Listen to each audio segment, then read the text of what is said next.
പറയളിയാ എന്തോ നീ ഇങ്ങനെ മുടിയും ചൊറിഞ്ഞോണ്ടിരിക്കുന്ന? ഒന്നും പറയണ്ടളിയ. രാവിലെ വേക്കപ്പ് ആയപ്പോഴത്തേക്ക് അമ്മ മുടി വെട്ടിക്കൊണ്ട് പോണ എന്റെ സ്ക്രബ്ബറാന്ന് പറഞ്ഞ്. എടാ നിന്റെ അമ്മേനെ കുറ്റം പറയാൻ പറ്റത്തില്ല. എടാ കുറച്ച് എനിക്ക് പറഞ്ഞ തേച്ചരച്ച് കുളിക്കാനാ. കൊണച്ചു. എന്തോ പറ്റി ബേബി കരയുന്ന? എന്ത് പറ്റിന്നല്ലേ? നിനക്കൊന്നും അറിയത്തില്ലേ? എന്തു പറ്റിയെന്ന് എനിക്കൊന്നും അറിയത്തില്ല ബേബി. നിനക്കൊന്നും അറിയത്തില്ലല്ലേ? നീ ഇന്നലെ റൊമാൻറ്റിക് ആണെന്ന് പറഞ്ഞ നിന്റെ തലയ്ക്കകത്ത് കൊണ്ട് എന്റെ കൈ വെച്ച് ഓർമ്മയുണ്ടാ? അതിനെന്തോ ഇപ്പൊ ബേബി? അതിന് എന്റെ ഇപ്പൊ ബേബിന്നാ 18 സ്റ്റിച്ച് നിന്റെ കുറ്റിക്കാട്ടി കൈ ഇട്ടിട്ട് എനിക്ക് കിട്ടിയത്. എനിക്ക് ഇനി ഈ റിലേഷൻഷിപ്പ് പറ്റില്ല. അവന്റെ കുപ്പിച്ചില്ല നടക്കത്ത മുടി, കുപ്പിച്ചില് കൊലുത്ത മുടി, കൈ മുറിഞ്ഞ് വെറുതെ അല്ല അവള് പറഞ്ഞു. എന്തു പറ്റിയാണ്? എന്ത് ടെൻഷൻ? എന്തോ ഒന്നും പറഞ്ഞളിയ, എന്റെ പുറകെ പോലീസ് ഉണ്ടോ?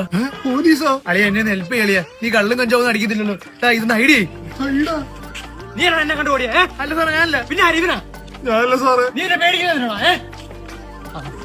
എന്റെ പൊന്നു സാറേ, കള്ള് കഞ്ചാവ് പോലും അടിക്കത്തില്ല. ആരോടെ നിന്റെ ചകിരി പൂടി ഉണ്ടല്ലോ അറിയാം.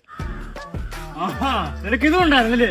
സാറേ എന്റെ അല്ലേ നിന്റെ തന്തണ്ട് വെച്ചാ ഇത്? സാറേ എന്റെ അച്ഛനും പറയല്ല സാറേ. മുടി കൊണ്ടോളെ കഞ്ചാവ്. സാറേ എന്റെ മുടി ഇങ്ങനെ ഞാനെന്താ ചെയ്യണം സാറേ?